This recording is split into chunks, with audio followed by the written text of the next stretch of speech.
তুমি কি কখনো ভেবেছো কেন কিছু মানুষ সারা জীবন পরিশ্রম করেও জীবনে এগোতে পারে না, আর কিছু মানুষ বেশি পরিশ্রম না করেই এগিয়ে যায়? তাদের জন্য কাজ করে টাকা। এর পার্থক্য অভ্যাস নয়, এর পার্থক্য তোমার কাজ, তোমার চিন্তাধারা, তোমার স্বপ্ন। আজকের গল্প সেই সত্যিটাই তুলে ধরবে। এটা শৃঙ্খলার গল্প। এটা একটা এমন শক্তি যা তোমার জীবন এতটাই বদলে দিতে পারে যে তুমি নিজেও চিনতে পারবে না। আসো, তোমাকে আমি একটা গল্প বলি। একটা সময়ের কথা, একটি শান্ত শহরে থাকতো একটা ছেলে। তার নাম ছিল রায়ন। তার বয়স 25 বছর। প্রতিদিন সকালে ঘুম থেকে উঠে তার মনে একটাই প্রশ্ন আসতো, আমার জীবন কবে বদলাবে? সে একটা ছোট মুদি দোকানে দীর্ঘ সময় কাজ করত। যত টাকা উপার্জন করত তা দিয়ে শুধু সংসার চলত, আর সামান্য একটু সঞ্চয় হতো। সে অলস ছিল না, কাজও করত। সে শুধু আটকে গিয়েছিল একই রুটিনে, একই সংগ্রামে, আর একই দীর্ঘগতির জীবনে। কখনো কখনো দোকানের জিনিস সাজাতে সাজাতে সে ভাবত, নিশ্চয়ই এর থেকে কোনো ভালো পথ আছে যে আমার টাকা দ্রুত বাড়াতে পারে। সে শিখতে চেয়েছিল কিভাবে মানুষ এমনভাবে টাকা বানায় যেখানে টাকা নিজেই তাদের জন্য কাজ করে। সে নতুন কিছু শিখতে চেয়েছিল, কিছু অর্থপূর্ণ শুরু করতে চেয়েছিল, কিন্তু তার সবচেয়ে বড় সমস্যা ছিল মোটিভেশন। কখনো সে খুব অনুপ্রাণিত থাকতো আর পরের দিনই ক্লান্ত হয়ে যেত। বারবার শুরু করত, কিন্তু কখনো কিছুই শেষ করতে পারতো না। একদিন অনেক ভেবে সে সিদ্ধান্ত নিল সে একজন ধনী মানুষের সাথে দেখা করবে। লোকেরা বলতো তার জমি আছে, দোকান আছে, ছোট ছোট ব্যবসা আছে, আর সবচেয়ে বড় কথা, তার টাকা তার জন্যই কাজ করে।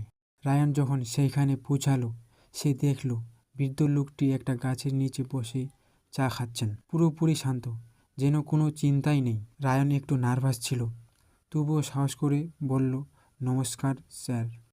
বৃদ্ধ হেসে বললেন, নমস্কার বলছো, কি ব্যাপার? রায়ান তার পুরো গল্প বলল। তার কাছে তার স্বপ্নই তার সমস্যা। বৃদ্ধ মন দিয়ে শুনলেন, তারপর জিজ্ঞেস করলেন, তুমি প্রতিবার সমস্যা এলেই থেমে যাও কেন?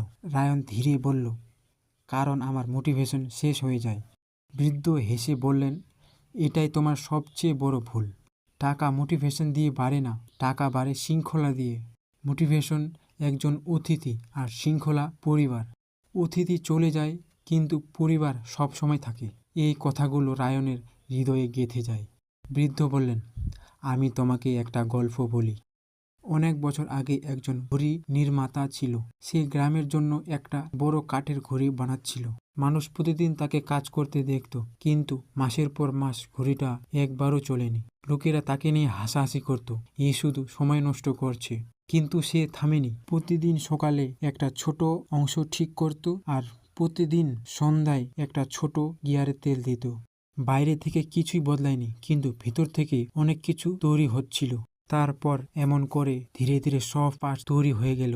এমন করে ঘড়ির সমস্ত পার্টস তৈরি হয়ে গেল। তারপর একদিন সে শেষ গিয়ারটা বসালো। টিক টিক করে ঘড়িটা চলতে শুরু করলো, এবং বছরের পর বছর থামেনি।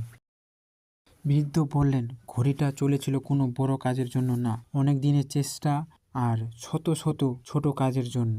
টাকাও ঠিক এভাবেই কাজ করে। তারপর তিনি বললেন, সাফল্যের 7টা নিয়ম মনে রাখো।